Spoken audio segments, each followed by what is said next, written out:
Hello, my name is Kelsey Alston, and I'm here to discuss the controversial portrayal of women in athletics.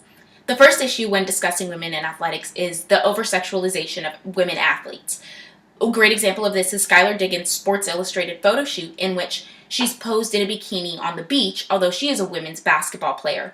And this is in comparison to how men are regarded in magazines, typically in their uniforms or in action of their sport. Even aside from Skylar Diggins' photo shoot, women who are posed with their sport utility, such as a surfboard or a basketball, are typically nude and submissively posed with their football or basketball over their bosom. And men are posed in action, playing their sport as athletes. The next issue to discuss is heteronormativity.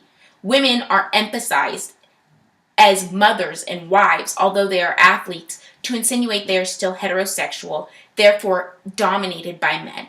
Homosexual women are not given the same media coverage, and that's because their lack of ability to fit into this feminine role that society would like to see them as is seen as a threat to the male sport. The next issue to discuss is women's sports seen as the other.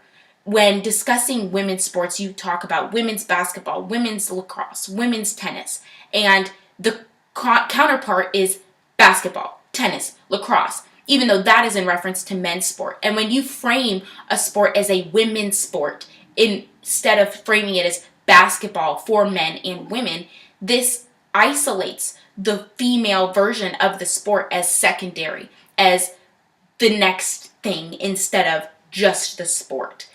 This entire discussion isolates that although women have fought and progressively attained inclusion into the realm of athletics, they must still fight for equality in terms of portrayal and respect for their athletic ability.